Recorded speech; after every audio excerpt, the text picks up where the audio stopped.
Venom Crest join up on ready, top of the table. DMG couldn't stand the heat coming in from Echo. That was something to behold, and apparently something that is not going to be showing up on the next few weeks for for Venom Crest. Now, we had an idea, and you brought it up, Tarok, as soon as the Champion Select was over, that draft-wise, it looked like Venom Crest had such a big lead. Regardless of the matchup on the top lane for Skarner, everything else was just shining for them, no? Yeah, I mean, they definitely came out with one, a power pick in Skarner, but two, and most importantly, they came away with Fierce on Echo in a good matchup, in a good game state for it. I mean, you know, if you're going to give the Echo OTP his champion, give it in the best possible game state. And realistically, if you're an Echo, you are absolutely thrilled at this game because there's just nothing that can lock you down. Which, you know, step one for Echo is great. You just get to run around the game in circles, and two, you have real threat towards the champions on DMG side, so you're not just there running around and doing nothing, as we saw with what happened to Port Namex. You're running around and one-shotting people, so it was a very, very good time for Venom Crest. So let's talk with the other side. Let's talk with DMG. Skaterot is waiting for us in the interview, and there's a lot to digest on this one. You played Azir, you did good, but Echo, talk to me. I mean, I don't think I did very good. I think I misplayed a lot, and the Echo definitely caught us by surprise, right? I mean, we knew he plays it, but we didn't expect to see it. Yeah, there's a big difference between being a one-trick pony or someone that plays the meta but is really comfortable with the champion. How do you deal with that? Because you can't keep banning Echo all the time. I think everyone's gonna start banning Echo soon. Understandable. Yeah. I mean, I don't know what to say. Like, next time, I hope we will be more prepared for it, and I hope I play better the next time. I have a question for you. When you look into these games, and apparently it seems like it's the way the league is going, there are a few teams that thrive on advantage. As soon as they get that advantage, it's really hard to take it back from them or go into an even ground. And certainly Venom Crest is one of those teams. Ruddy is another team that really likes to thrive on that. You guys are going to face them next week. How do you prepare for a team like this? So for Ruddy, actually, I know he's the mid laner, Alex. I played against him an entire split. I think he's pretty good as well. He plays like Zed and Irelia and stuff, right? So I mean, we are definitely gonna become a lot more prepared, but like I can't really show too much before the game. I can't tell too much, you know. But I think we will do a much better showing than today. When you look into the standings, are you concerned about this loss, or it just happened, move on, face up? I think it's too early in the season for it to matter too much. I think we will move on very easily from this. We will try to learn from the mistakes, and yeah. You have an entire weekend as well to chill out a little bit and then go for next week. Thank you so much for the interview. It's a pleasure to get to know you, and I wish you the best. Have a lovely one. Thank you too. It's complicated because you can't keep banning the Echo, but now it seems like you have to do it versus him, and then you lose the ban permanently. He doesn't even care about the champion anymore. It's like, okay, I played, I did my job. Good job, guys. Yeah. Something I do just want to highlight, I feel like a fairly common theme about all of the losers interviews that we've done today is that the players have actually been quite upbeat and quite sort of positive about the direction going forward. Obviously, it's a bit easier to be doing that in week 2 rather than week 6, but I think it is so important that we've got this mindset in these teams that even if you are failing a little bit, we're failing small, and we're not allowing that to negatively impact the sort of bigger picture. Yeah, it's almost like they just had a milkshake and soggy chips. But moving on to the next interview, I don't know about that, Willicott. Lingard is waiting for us for the interview. Welcome to the interview. I mean, you just won. Come on, give me a smile. There you go. I'm like, what happened with that mid lane then? What are you guys expecting? Was this a plan? Like, you bring the Echo when you need it? I mean, I think it opened up itself in draft. Then we just went from there. It's not something that we rely on that much, but if the enemies, you know, give a good Echo angle, why not pick it? So he was the MVP, but we don't care about him anymore, okay, Lingard? We're going to look at you as an AD carry. You picked the Zeri, you went for the static shift instantly, and there were some questions in the desk like, oh, why build the static shift? It's really powerful nowadays, especially on champions like Zeri, right? It's so cheap, it brings so much to you. How did you feel with these new buffs on the item? I think it brings a lot of control to the game. I mean, everything is about waves, essentially, if you look at it from the bigger picture. And as soon as we can shove a wave, we can always gain control from there. And Sir is such a mobile champion as well, so why not pick it, you know? Or why not build it? It fits with the champion, so. Makes a lot of sense. And we were discussing the fact that we have so many AD carries that are popping off in this split. You are one of them. I don't know if you know, but a lot of people are looking into you, even on Fantasy League, to buy your card. I don't know how you feel about having your own card on the Fantasy League. That's also something that I need to ask you. But when you look into the entire roster of AD carries, are you concerned that, or you need to step up as an AD carry because it's fully stacked on the AD carry role? I think there are good AD carries in the league. However, I'm not concerned at all. I've faced harder matchups. I'm confident in myself. I know I will do what is needed of me to win us the league. Yeah, that's everything. I did an interview with NORD, and NORD stated that Venom Crest is one of the most fearsome teams right now at NLC. Obviously, we just started the split, but when you look into teams like NORD making that statement, how does that make you feel, and the confidence that it brings you with the roster you're playing with? I mean, it brings me joy because we have a lot of young players in the team, including me, and that we can make such an impact already is very interesting, I think. I don't think you should disrespect, or what's the word? You shouldn't devalue your enemies, right? And I think also NORD is a worthy opponent for sure. They have good players. I think the AD carry is good in that team, for example. I look forward to face them as well. So I mean, we'll bring a lot of good games. What do you think is the line we should be on the lookout when you face NORD? Because it's exactly the next match for you folks. It's Venom Crest versus NORD. So how hopeful and excited should I be about that matchup? You should be excited. I think it will be a bloody game. I'll give it to you. I love it. I love it. Last question. This is a really specific one and probably confusing for you. What's your favorite ice cream flavor? Raspberry. I like it. Thank you for that one. It says a lot about you. Thank you so much. Have a lovely one. Good job. There you go. Fierce. I mean, why not? Why not? It's not about the damage or anything. It's about just going in, showing dominance, and just leaving. It was a slippery little snake, you know? They didn't have raspberry as an option for the milkshake, Archeron. If they'd had raspberry as an option, I'd have got raspberry. Okay? What is this? Wow. Easily triggered. I mean, a little bit. Are you trying to steal Duckling's job?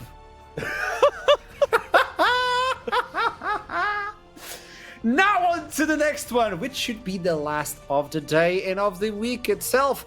LLS versus NORD. Let's be honest. I'm looking at the mid lane. I'm looking at the top lane as well, and even especially the AD carry. I'm not even going to call it AD carry, I'm just going to call it bot lane, because supports are really interesting on this matchup, but then you have Fruity versus Ecstasy. Pick a line. Let's start with you, Torok, because I'm allowing Middlecott to have his time to pick, because he can't pick. We noticed about his dinner options. Torok. It's very tough to pick a lane. So I'll let Middlecott off on this one, because you've got three very, very interesting matchups, you know, that you've already highlighted. I'm going to go with Fruity Fresh though, and the bot lane matchup that's going on in this game, because the stuff we are seeing from the fruit man himself, from the fruit vendor of the NLC, is nothing but exciting. I'm like, the Aurelion Soul bot lane came out to great success, right? And I think what we're gonna hopefully see as a continuing theme for this light side roster is utilizing Fruity Fresh's strength to be flexible, to enable Sumi to also go onto these more unique picks on mid. And I really want to see more of that from light side. I think that is clearly their USP at this point. When you look at the bot lane, that's the raspberry. Look into the mid is the vanilla. On the top lane, yeah, it has some cookies. So tell me, on middle. Yeah, no, I mean, I am looking towards that top lane because I think at the start of this split, I'd have gone Nilla into Elijah. This is pretty cut and dry in Nilla's favour, but actually, Elijah had a very, very good game yesterday on the Cassante. Yeah, like, completely ridiculous stuff. And it does feel like a little bit of a running theme of the NLC this year that we just get these new top laners coming in kind of from nowhere that immediately adapt to the level of the league and prove that they can really sort of tussle with the big boys, and Nilla has been that yardstick for so long. So I think that's a very interesting place to watch in this draft, particularly if we get to see Elijah on the Cassante again. Well, I think it's going to be open. Then you have the Corki. Then you have the Skarner yet again. The 100% win rate so far for the Scorpion little bug. It's not about him itself or the lane. It's about, hey, I'm happy if I lose as long as I have winning conditions on the other side. You brought it up, Tonic. There you go. Corki is the last band. So this not only leaves the Cassante, but there you go. The Scorpion is unleashed yet again. And the question is do NORD have a good answer to it? I spoke at length yesterday, although I will do so again, about how you beat Skarner. The way you beat him is stuff like Enchanters. You want to see Seraphine. You want to see, very high DPS, sticky compositions that, I mean, Tristana can fit into those, things that really make his life difficult because he cannot DPS. This champion does not offer any DPS. He can get kited very easily. So, I mean, Tristana somewhat fits that bill. We kind of have to see where the NORD will go with the rest of this draft.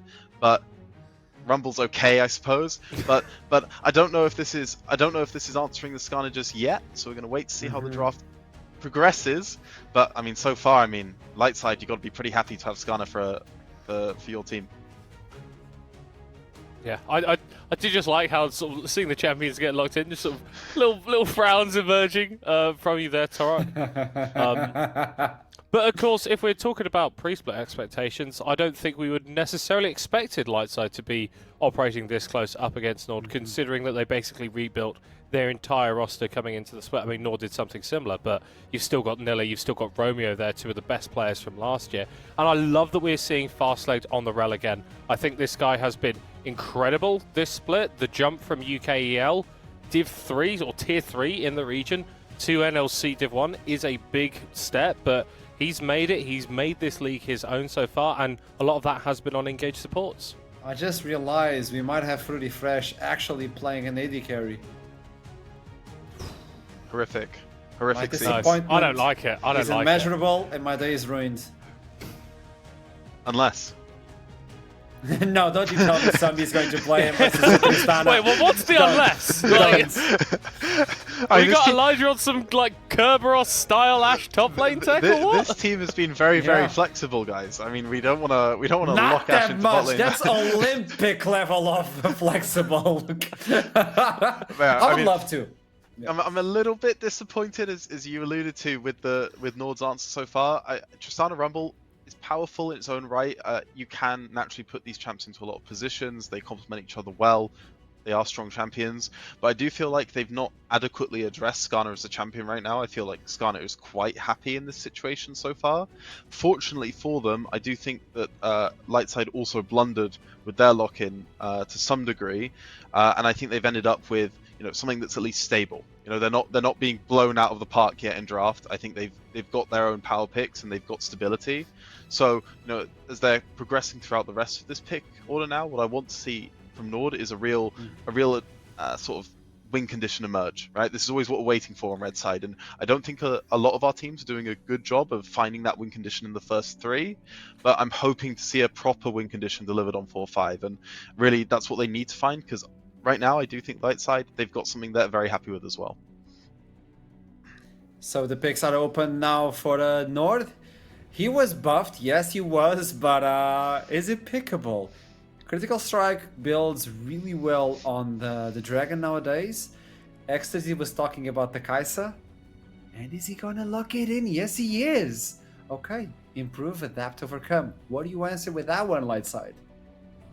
Yeah, and I think for Nord, they're sort of doubling down on the identity they've built with their first 3 picks here with the Kai'Sa lock in.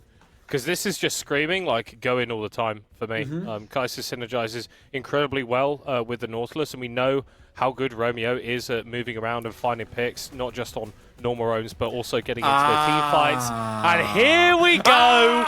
We wanted some spice, we wanted something a little bit fruity, a little bit fresh from Lightside, and they've locked in the Nasus. Where I need a legitimate seal of approval that I can just like smack on the table right now, because this Nasus pick here is really good. I mean, you were talking about the Nord draft just wanting to go in. Nasus, Gragas is Skarner. Yeah. I mean, oh my goodness, I'm weeping trying to come into that right now. And not only that, most of the DPS on Nord side is coming from auto attacks. Right, it's coming from Tristana, it's coming from Kai'Sa.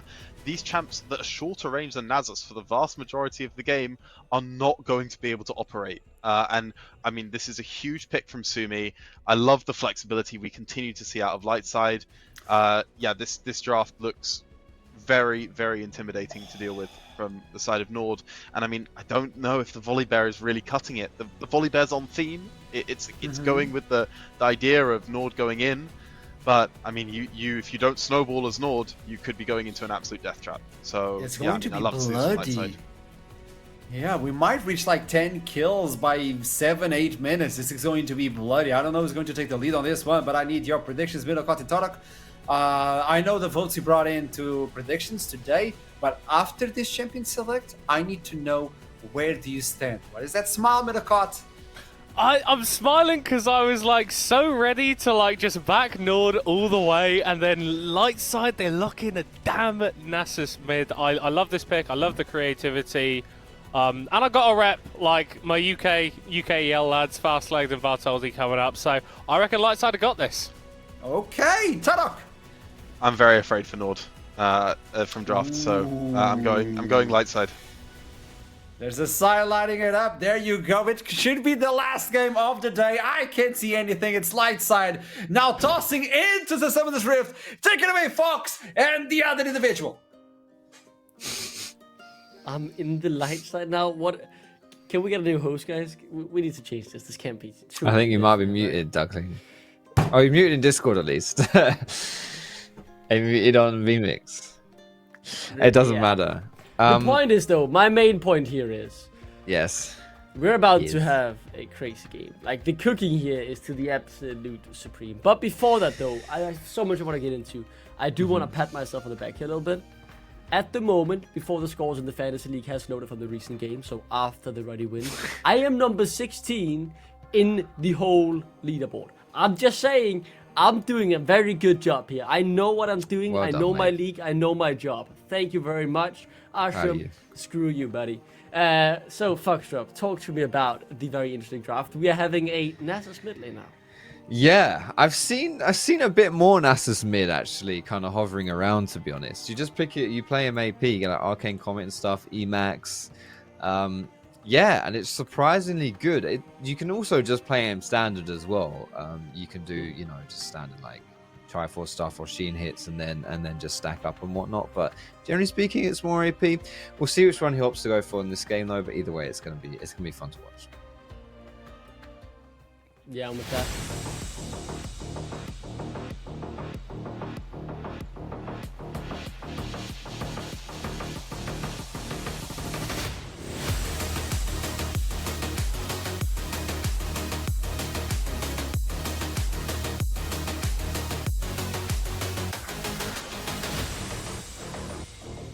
So here we are, Foxtrot.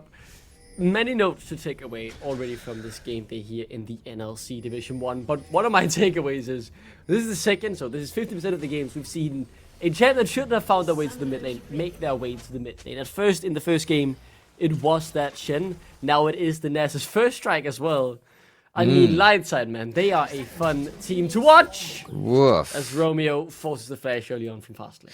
That's unfortunate. Flash on rail is quite important. Like it's a big engage tool. Like rail obviously is really crazy at jumping in and whatnot. And Flash is a big part of that. So yeah, I'm a bit surprised you just lose your Flash there. Like, you'd think at level 1 you cover from a spot where you find yourself relatively safe, but wasn't expecting that one at least. And yeah, there goes the Flash. So a little bit of a win already here for NORD. The gentleman on the desk didn't think this was going to be a good NORD game, that this would be a tough one for NORD to figure out. And to be honest, I somewhat agree.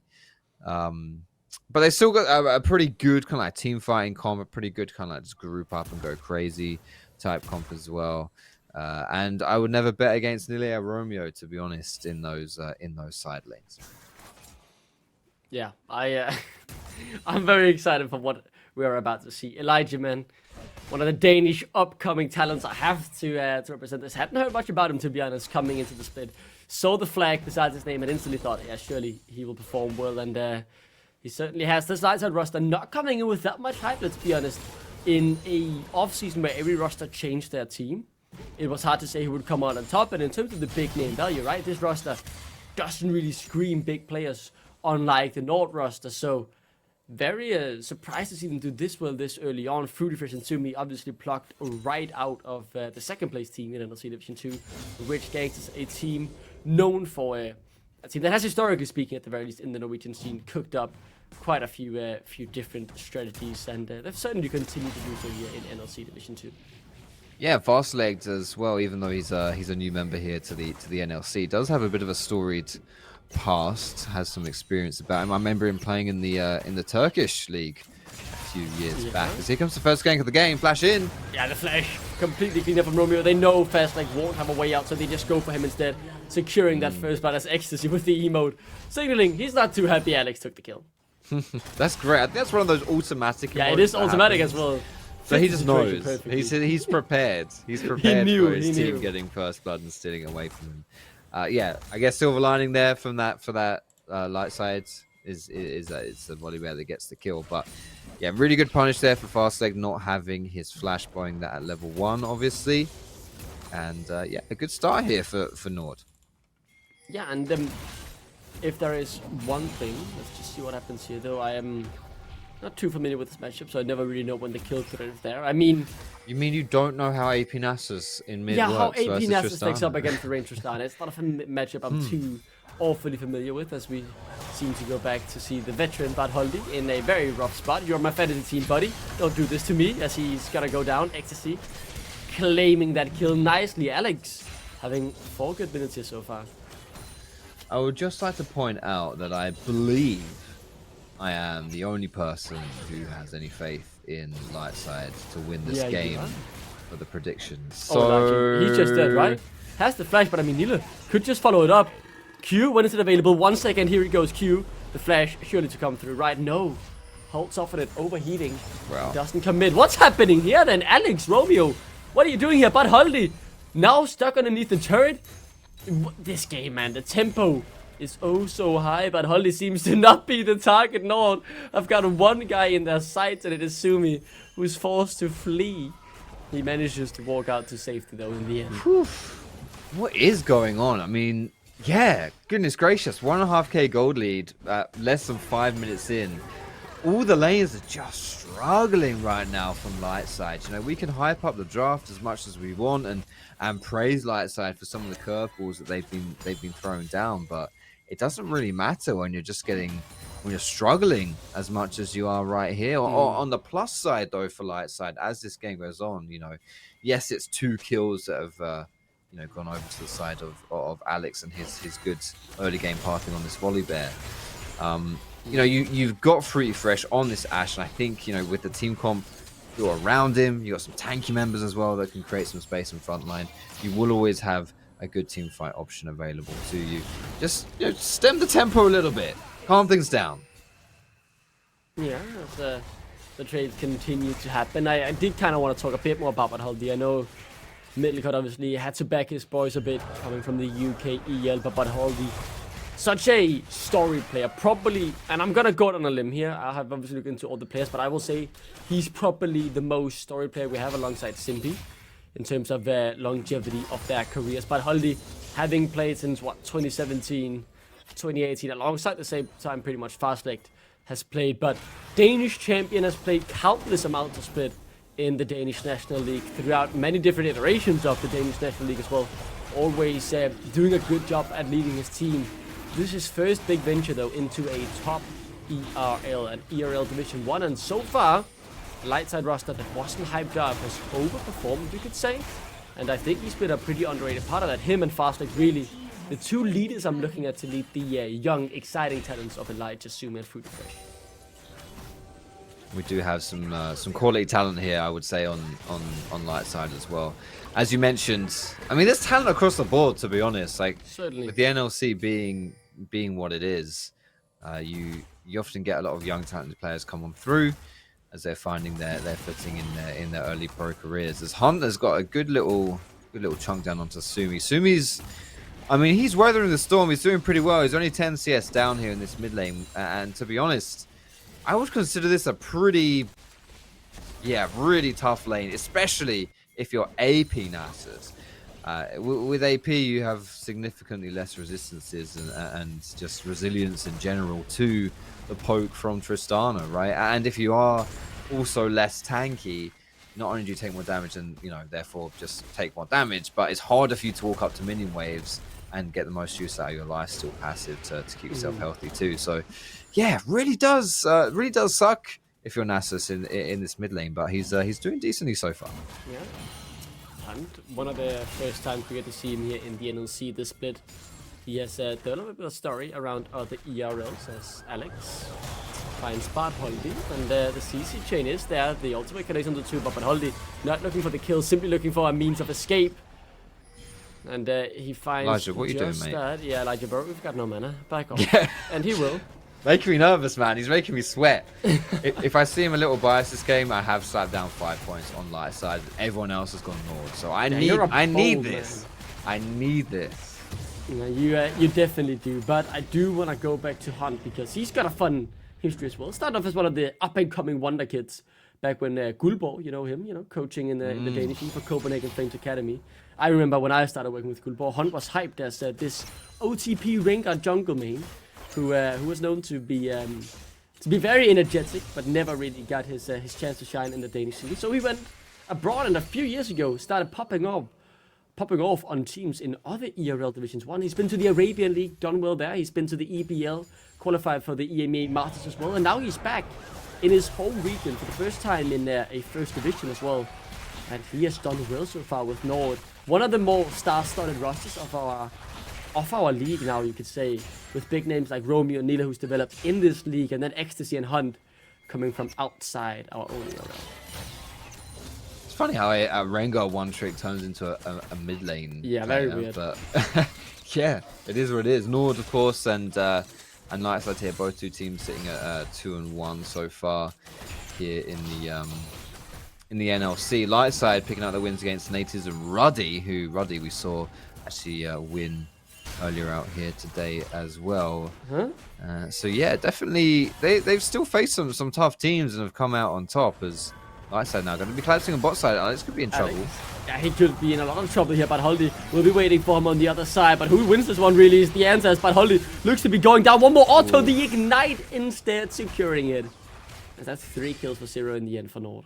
Yeah, that's a rough run, can't speak English. Rough one right there, specifically because Lightside dedicated 4 members to that play, right? 4 people walked down bot. Nasus moved from mid towards the bot side of the map, and they still didn't get anything out of it. In fact, they actually lost something. So yeah, really tough result right there. And anytime Nasus moves out of lane to do something, you're thinking, this ain't it. This ain't it. He wants to sit in lane. He wants to stack. A little less of a reality for an AP Nasus compared to your traditional standard Nasus, right? Stacks are a little less important, but still not really that champion that you wanna move around. And Hunt, I very much like what he's done here, right? Getting the lifesteal done with the Vampiric Scepter, trying to deny what Sumi wants to do with poking him out of lane as much as possible. But for Sumi, I think he's done a very good job of keeping even only 100 gold behind, despite rotating, losing a plate as well.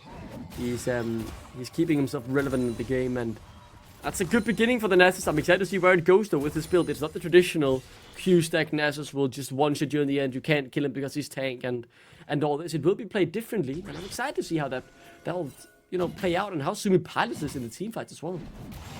Yeah, he'll be significantly squishier, but his damage will still be pretty significant as Romeo's Rome. Here he comes. Sumi has flash. How does this connect? To be completely honest, I'm not too sure. In the end, though, Sumi is the target, but they turn it right back around on Alex234, who dies to the hands of Bad Holdy. TP in as the arrow connects on Hunt, who rejoins his team with the teleport. It's a 1-for-1. A lot invested, but also from the side of NORD. They pulled the trigger and they only got an even trade. The fact that you've got 2 ADCs on the side of NORD means you can probably still look to do something around this dragon area. Obviously, I don't think you want to start it up when the your jungler's dead and the other jungler is alive, but you still have some damage here. Something to bear in mind. Light side though look like they've got more control of this and will be able to even up the dragon control. It'll be good for them to kind of stabilize a little bit of this game where this early game really hasn't gone in their favor. 2,500 gold behind here at 12 minutes. It's definitely, it's not a game-ending gold lead, obviously, but still, that's relatively significant when all is considered. And picking up this dragon definitely can help to stem the bleeding. Ecstasy.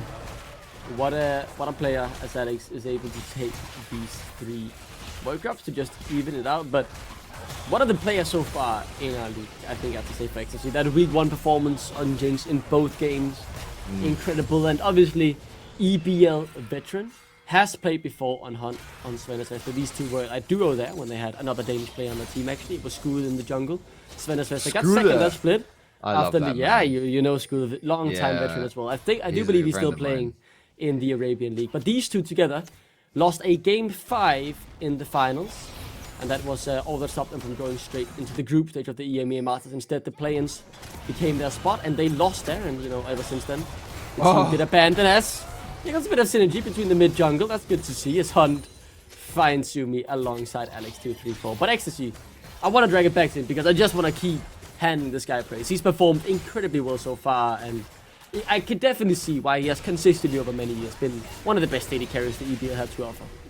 Ooh, that's a good little ult there from Elijah to keep himself safe there. But yes, to summarize your point as well, I do think, you know what, let's just pause here. We're going to get a dive in bot side. Let's see what this bot lane of NORD can do as Ecstasy jumps right into Fruity Fresh, forced to use both the barrier and the flash, but there is no escape from NORD when they dive you. As Alex234 nicely tanks up the turret alongside Romeo. Ecstasy claiming the goal. Yeah, Alex with the turret disabling ultimate. It's a tough one there to survive those dives, as he has got 100% kill participation so far. This Volibear has been doing really good stuff. He's been everywhere. He's been, he's been all over the shop, and he's not really sacrificed too much either. His farm's still pretty high. He's got a lead over Bartoldi from that perspective as well. He's had a very solid early game here and has been the pilot for NORD's success, as that lead just keeps on growing. It was 2.5k before, and now it's closer to that 3k mark. It's gosh, wait, over 4k here. It's light side are struggling. They're gonna need to find a way to slow this one down, and quickly. It is a bit due to Chris Albo's performance so far. The young 17-year-old Foxtrot in Alex234 coming in from Mouse next. Asumia, he's just dead again, right? The ignite ticking. I think he's dead. 1 more, 2 more. Oh, he survived. Oh, he did not. Romeo get the kill. But I do want to get back on Alex, because when I researched him, I couldn't find anything about him. He played for Mouse next. They performed horribly. He was 17 years old, and on his Leaguepedia page it says he likes to play Viego and Cade. Okay. Interesting enough, but let's see what this kid can really do. And my god, has he stepped up, and he does not look out of place in this team of star-studded players in terms of what we have in the NLC. Viego and Kane were his champion. Yeah, number 1 in this league. Yeah, and here he is now. He's a far cry away from his Twinkie E-boys here on this big old bear and Volibear. E-boys. Yeah, he's really diversifying his champion pool. That's how we clarify. I can't believe you said Twinkie E-boys. I don't know, if that's just gamer lingo I'm not familiar with and not using very often, but I cannot believe you said that on broadcast. I kind of put. Well, you said it more than I have, mate. I said it once. You repeated it twice, but I'm just chewing on the word because it's something that I so rarely hear spoken out of a man's words. But regardless, though, I'm kind of putting it in the pool of the new kids lingo, right? Obviously, I teach young students, and they genuinely go around saying skibbity riz and Ohio still God. at like Don't even start. 10, 11 I years agree. old. And I don't know, but Twinkie E-Boys to me kind of just goes into that group of, I can't believe someone would use that language. Well, honestly, I also work with students and there's some stuff. Do they say that as well? Do they also Not go around that, saying not skibbity that. No, L-Riz? they talk about the skibbity toilets. Yeah, and skibbity toilet, Ohio. Mewing was something yeah, I had to yeah, learn. yeah, I was mewing. like, what the hell, man, is this, dude? Like, come on. I'm 30, bro. 31. I can't be dealing with You're this. 30, man. And Speak your job English. is to accept kids doing, the and then pointing to the mewing streak for you? Yeah. That's rough. That's rough. Nile in a rough position here as well, though, as Elijah potentially looking for a solo bolo on, the king of top lane. I will still say for Nile. What a career he's had, right, in the NLC. Long time veteran, back to the good old days, even before I think the NLC he has been in our ecosystem. And it's really just within this past year, or past 2 years now, you could say, when he joined Verton, that he really solidified his place at the top. He won't be here, though, to claim some of these kills they are about to find, but Holly being one of the targets. Not many fantasy points for me to claim, and potentially not many prediction points for you here, Foxtrot, as it is looking rough as NORD continue to find pick after pick on light side. Yeah, I agree with you. It's not looking too hot, is it? It's looking kind of tough. A little bit rough here. 17 minutes in, that is a significant gold lead. 6,000. It seems like every single time that I check in, this gold lead just gets like 1,000 or 2,000 gold more, And the thing is, like, we're not even 20 minutes in. 6,000 gold at this point is crazy. And you gotta then start looking towards the future and be like, okay, so how do we actually like compete here? What's the goal? How do we, what are we doing? I guess for Lightside, the fact they were able to pick up a dragon it makes the time, that soul timer a little bit delayed. So that's a little bit more time that you can build up here. But if you have no control of the map whatsoever, then you do not want to face check into NORD, right? Like, you're going to get hooked out of fog of war. You're going to get like red carpet into this huge bear jumping out of a bush into you. Like, it's a real tough situation, right? It's really, really tough. And you just have zero control of the map and no real way to get back that control either. So yeah, Lightside now, again, trying to stem that bleeding, trying to get Nasus into a spot where he's relevant alongside Fruity Fresh as well. But they need time and not being given it. They need... I somewhat agree with you, the fact that they need time.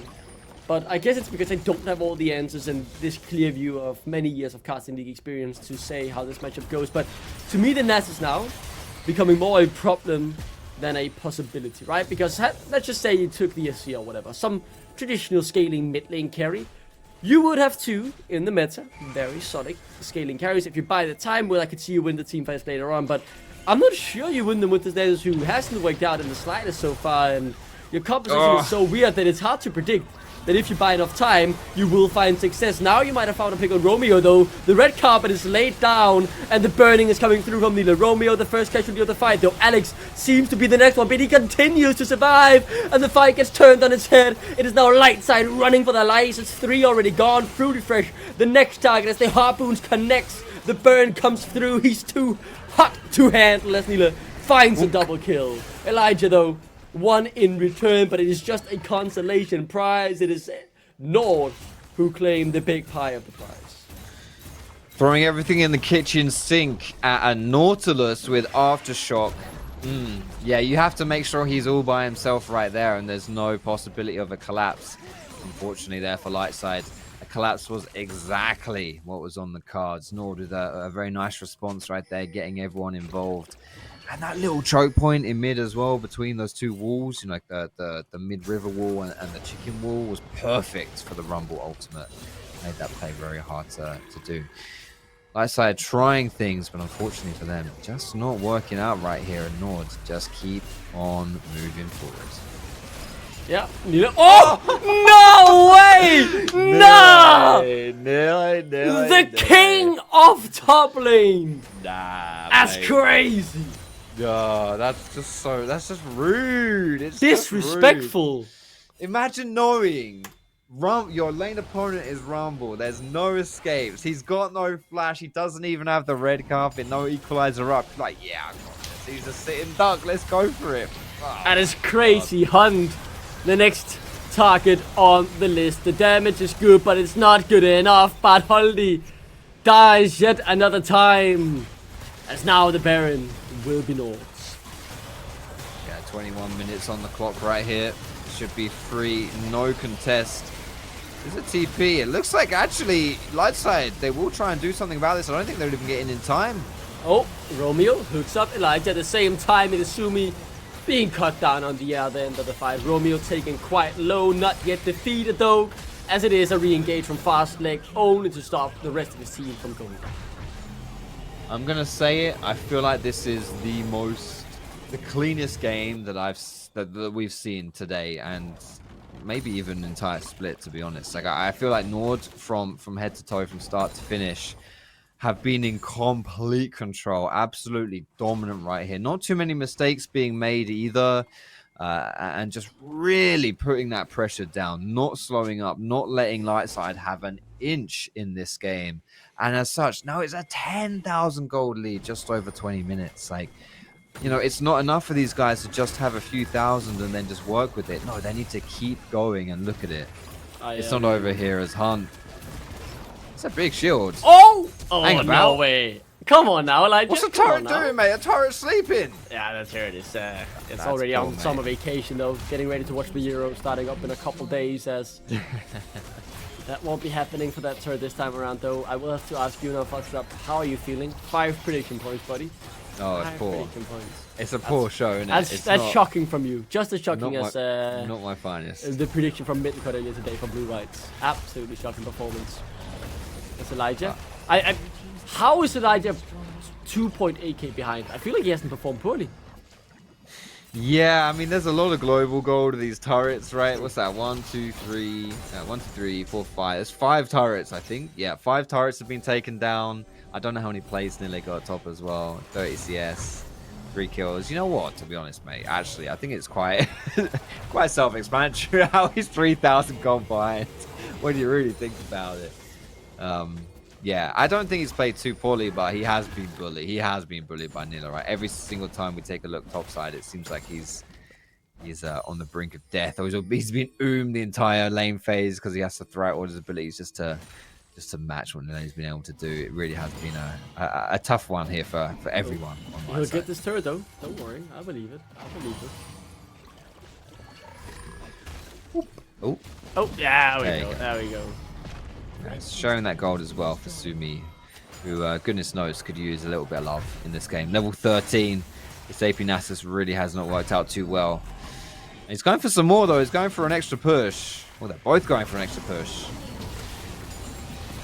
Yeah, what is happening up here? 2 TPs from both teams as Nila wants to stop this push from happening alongside Hunt, who commits forward. That's crazy. And that's the end of it. No one dies. Oh, there we go. Bit surprised about that second TP from Hunt right there, but all in all, it's actually one of the few wins I'd say from Lightside. Just able to get rid of the pressure a little bit for the time being. The NORD, of course, not slowing down at all. Keeping that going here. That is now only the base turrets remain in every single lane here. It won't be too long until they decide to start cracking those down. Of course, no neutral objectives available just yet at this point in time for NORD, so I think you might potentially see this game slow down just a tad unless we get a dive. That's the thing, right? When you got Volibear and Nautilus on your team, the likes of Kai'Sa, Tristana, Rom. Oh my goodness, holy moly! They just go forward, don't they? They just constantly go forward, and yeah, I don't think they'll even have to wait for these neutral objectives. I know this takes a big bit out of this game, but with the fact that NORD, with this lead and how dominant they've been, haven't closed out the game yet, takes you back to the DMG versus Venom Chris game. To think that Venom Chris closed it out that quickly, it was just really, really impressive, right? Because in our league, kind of feels like these teams want to make sure they won't overstep, regardless of how far ahead they are. They are willing to wait for that extra Drake, wait for the next Baron or whatever, really, right? This is it. But do you have to wait? I think I could just throw down the anchor and run mid lane, right? Surely you win. Yeah, I agree. I would say, never mind. I think Sumi's in trouble here. Yeah, he's No dead. Wither's going to get you out of this one. Let's see what our AP Nasus can do. Yeah, he's gonna die. Yeah, There we go. not too much. Not too much, unfortunately, for him. Yeah, that he's... is, That's brutal. That's brutal. Yeah, I think it's at this point where we can say what is done is done. Food refresh about to be made into a fruit salad here from Ecstasy. Good flash from Fastlick to stop that from happening though. As the certain warp reserved now. They're still just finishing up their main course and getting ready to prosper, potentially picking up some villages to certain. Another flash burn. That's a big objective bounty though for Gragas picking up on the top side. Unfortunately, it being Gragas, I don't think needs a lot of pocket change this game, to be perfectly honest. And trading it out to break. Ooh, that's an cheeky little sidestep. Fair enough. Is that Elijah dead? Arrow. Oh no, it's a crab. Never mind. It's at that point. I'm confusing jungle camps for players at this. I think that crab was probably worth more. That's crazy to say that though. I've said, yeah. I mean, we're having a bit of fun with this one. It's a toughie. It's a toughie, isn't it? I think, yeah, light sides. They know this Nash is spawning. They're grouping to try and make something happen. But as long as Nord also group, there's too much happening. Maybe try and get a catch for Ecstasy or Hunt. They have to just quite go squishy. for broke, right? They have to try, but in the end, it would likely be of little to no avail. As I'm personally rooting for Lightside to get a few kills here, but Holly should claim them. Those get more fantasy points. He's doing woefully so far in terms of that regard. This Baron is not long for this world. It's spawned. It's gonna die. Yeah. Let's see. Can but Holly get in though? To be fair, he is in Skarner. There is a chance. Hunt has been with it. He's taking a bit of damage. But Holly! He can't secure it. Lose into Ecstasy. And now he's just gonna lose me more fantasy points as well as he goes down. Legendary is the AD carry of Nord. Yeah, that's the game done though. You should think at this point now Nord can just barrel it down the mid lane. As a 5-man unit, or 4 I guess if you want Tristana to go inside, which makes a lot of sense. And there's not too much that Lightside can do about it. No response. Ecstasy, don't even think about it, mate. I know you're a little bit low on health, but you've got an ocean... No, it's not a soul, but you've got 2 ocean dragons. Just heal up and chill out, okay? They can keep pushing here.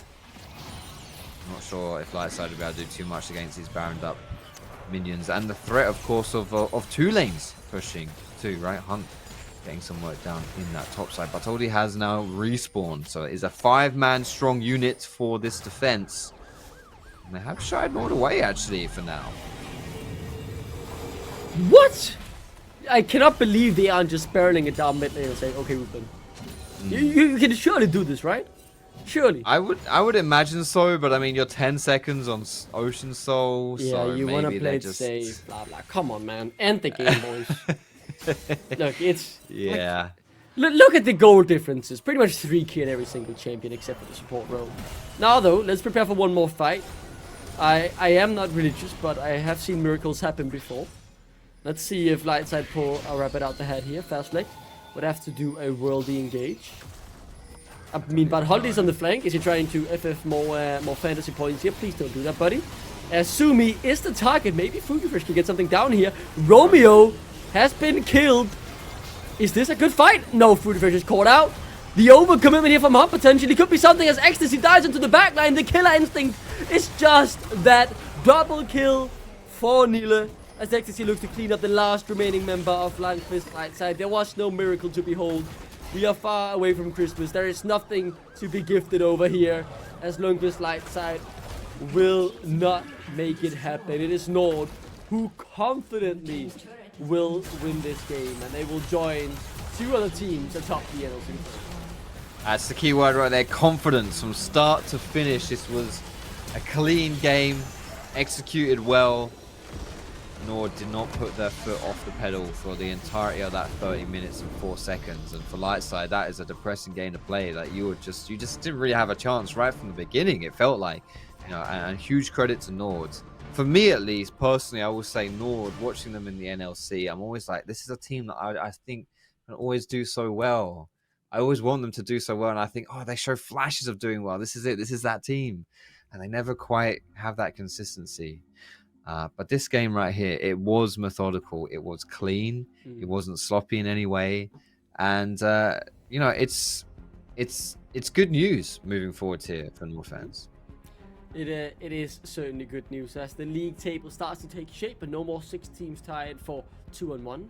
That has now changed, but more on that and everything about the NLC in general, as Ashram will, alongside 2 lovely, incredibly talented analysts will break down the game and continue to talk about our wonderful league. See you after the break.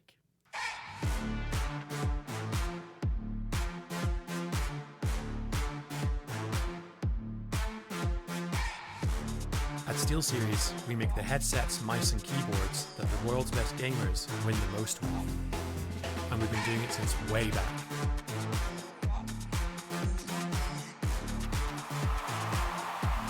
It's up to you how far you go, but whatever you do, go for glory.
Another team joins the top of the mountain and they're called NORD after a stellar victory versus LLS. This was an interesting game. They brought in all the weapons in Skarner, losing for the first time today.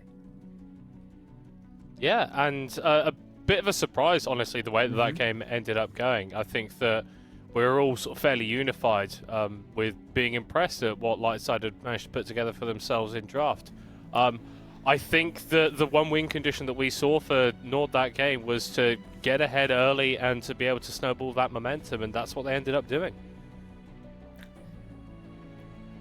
Torok, I was waiting for your input. What's there to say, really? I mean, it was a complete destruction from NORD this game. They played very, very well. I think light side, they put something together that is typical of them in some respects. They came with creativity, but in this case, it didn't work out for them. So I guess it will be interesting to see how they develop over the split and whether I hope this doesn't deter them. Because I think they're going in the right direction. I think we can unanimously 100%. agree they're going in the right direction. And yeah, this game was a hiccup, but it was also versus one of the strongest teams in our league. And they did try something new, so let's talk with them to understand what they brought in and what the plans were. Sumi is waiting for the interview. As soon as we jump in, welcome to the interview. Pleasure to meet you. And it was a different sort of game. Obviously, you brought in the Nasus mid. I would like you to guide me through that pick as well. It was versus NORD, and they had such a stable champion select as well. So guide me through what you thought went good for you guys, and then what went wrong. Well, I think the draft went pretty well, and I think the early execution of it went pretty well. But we really slipped up in using the mid jungle pick. We just made some mistakes, and it just snowballed from there, really. I think if our execution was a bit better, we would be good. And Todak brought up a point. Obviously, versus NORD, and you were fighting for the top of the standings. It would be really important for the team LLS just to stand at the top of the standings. But do you think this will affect the mindset of the players? Are you comfortable with this? Because you're going through a right track. Like, you guys are making a lot of good games. So, do you believe this will affect the team? No, I don't think so. I think although we obviously made a lot of mistakes here and it didn't really look like a good game, it is definitely against NORD, which is in our eyes the #1 team. So I don't think we really care that much about this game specifically. We'll just learn from it and we'll come back stronger. So what would you say is the strongest aspect of LLS right now for Lightside? What do you believe is the strongest aspect of the team? I think we have very good mental. I think we have good drafting, and I think we just have good plans against our opponents, and we'll make it work for sure. And do you prefer to play with playmaking champions, or for instance like Nasus? I believe you're playing more like a support with this sort of itemization. But when I see with the Tristana, when I see with AD, it's a different Sumi. I think you gotta be flexible, and sometimes it's just not your game to actually be the carry. And I think this game, it wasn't really my place to be the carry. So I just took the supporting role, and I tried to support my team to win. Love the answer. Thank you so much for the interview. Wish you the best, and let's see 180 carries, because you were kind of a beast on those. Have a lovely one. I'll fix them again. Thank you. Sometimes you have to accept and adapt to the team. That's important, and I'm really happy that you're not taking this as a bullet. As someone said on the cast, they're taking this skibbity. Yeah, no, that is possibly the one way that you've said that word where it doesn't actually fit into the context, Archer. It shouldn't fit on the cast itself, but hey, it is what it is. Let's talk with Romeo. Romeo, where are you? There he is, with the cap. No cap today. So tell me, leaving Skarner open, what is the thought? I mean, not gonna lie, we thought they didn't play it. So yeah, that was kind of a hiccup. But I mean, we had other plans. We thought we would trade like 1-for-1 prior picks, but I mean, we ended up getting more. So I mean, we were quite happy with the trade, and it obviously ended up pretty well. Will we get to see a day where you play something besides the Nautilus, or is this locked in for the entire split? I mean, until enemy understands that, I mean, I'm kind of goated on the champ and they should ban it, then I will keep playing it and take the free wins. But yeah, I definitely have some other picks up my sleeve. I hope that my coaches will let me play them, but for now, I'm stuck on Nautilus duty. Elo locked. Well, you're playing as a support for the team, you're supporting the team.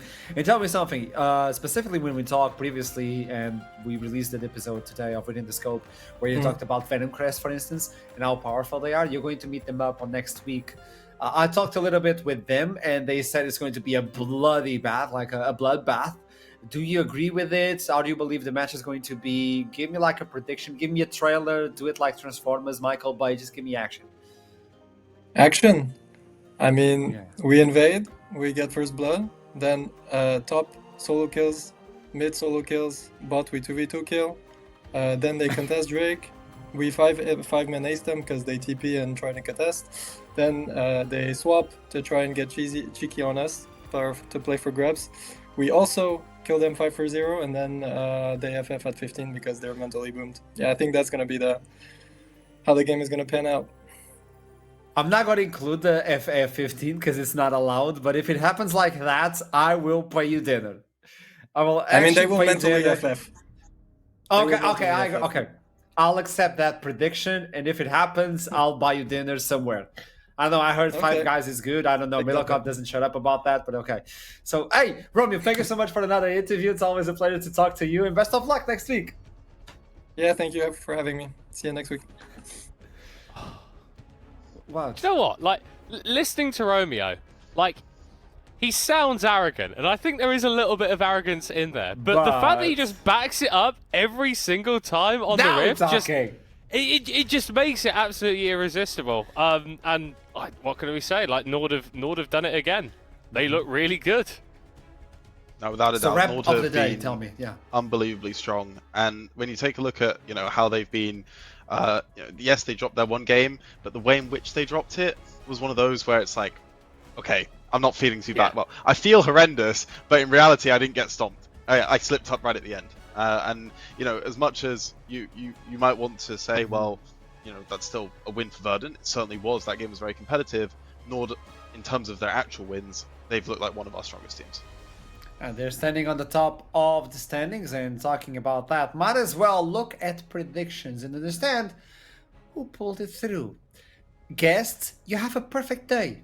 As predicted, you're allowed to stay one more time. How do you feel? I'm so happy. The fact that everyone pulled through for me. Ruddy, Natives, Venom Crest, NORD. You're amazing. It was a rather good day for pretty much everyone. Yeah, could have been worse. Could have been worse. I'm a little bit upset that Initialize got all of them right as well, but you can't have everything, can you? Wait, you can't be upset about your teammates. Like, what? You have to be happy for your friends. Teammates, I was the #1 play-by-play last split. Okay, Artrum. That's probably the most prestigious crown title, what have you, in the NLC right now. Okay, and the fact that Initialize is getting perfect days, that worries me a little bit. Teamwork makes the dream work. Think about that, everyone. Talking about that, let's look into the leaderboard to see where you are standing, Middlecott, and how you pulled it through, Torok. There you go. You brought the guest place to third. So wait. you're telling me after a perfect day, yeah, I'm still third? Yeah. I mean, whoever Veteran did a good job. Rudu did a good job. This is tough. We're going to have to keep working hard. Initialize is on 4th place. I'm following it up. I'm recovering. Hiprain is recovering. Duckling somehow is positive. Foxdrop is there. He exists. And talking about existing at the bottom of the table. Middlecott. From hero to zero. Of course. It's a good song. It just had to be. It had to be. Leicester, they won the Premier League and then they got relegated. Okay, it's the way that things are, Archrom. And do you know what? If I've got Foxy down there keeping me company, I'm not minding that at all. Wow, there's always a light in the end of the tunnel. Talking about that, bring in your own light with Fantasy League. So with that in mind, it doesn't matter about the prices. I'm just telling you that you can join the Fantasy League, head on to Twitter and sign up, build your team, and as you cruise along the entire split, you'll get points. I don't know what he did, but you get those. And if you're the best with those at the end of the split, you'll get prizes. And if you want to know the prizes, might as well join on the social media and follow us so you don't skip a beat. With that in mind, let's see the schedule for next week so you can understand what players you should invest for the Fantasy League. We'll start with Verdant versus DMG, followed by Rody versus Natives. Then Blue Whites will take on Lightside. And ending it up with the top of the standings battle, NORD versus Venom Crest. This is going to be special. It's going to be bloody. It's going to be spicy as well. You have Wednesday as well on the other side if you want to follow through. And that was the standings. Might as well show it. I actually wanted to see that one. So if you want to, show me the standings. There you go. It's a tie, first place between Venom Crest, Ruddy, and NORD. LLS on 4th place, tied up with Verdant and DMG. And at the bottom of the table with the first victory, Natives, followed up by Blue White, still searching for their first victory. Any surprises today, folks? Desk, do you feel surprised? Not super surprising, pretty much the way that it turned out. Obviously, we're expecting teams like Venom Crest, Ruddy, and NORD to have strong showings. Obviously, with Ruddy playing against Verdant, only one of those could get the win, so I am anticipating that Verdant are going to be grabbing a few more wins next week, but we are starting to see a little bit more stratification finally within our league. And I'm anticipating that if NORD keep up the way that they're playing, if Venom Crest keep up the way that they're playing, then we're going to have even more teams shooting to the top and these challengers fighting just below. Todok, with this in mind, I don't know when you will show up again. I don't know if you're living at NLC, if that's the basement of NLC. Do let me know your feelings at the end of the day.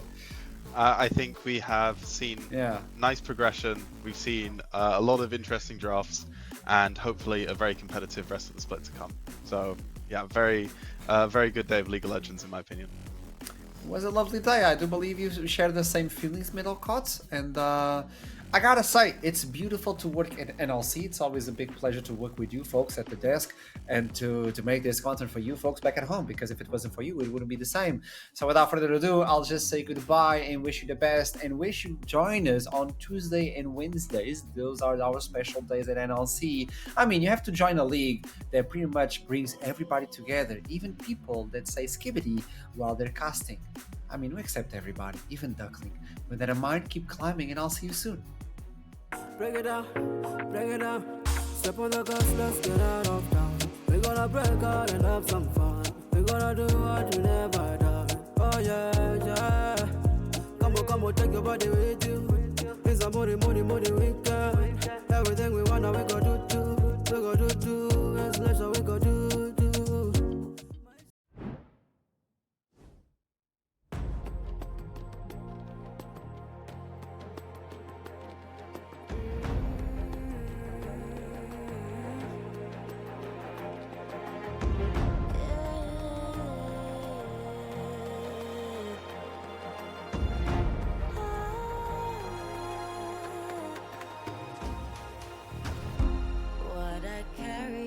Shoulders, I'm showing stories told. Watch the fire burn away the cold.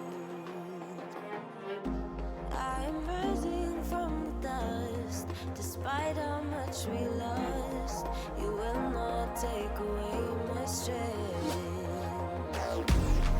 You will not take away my strength.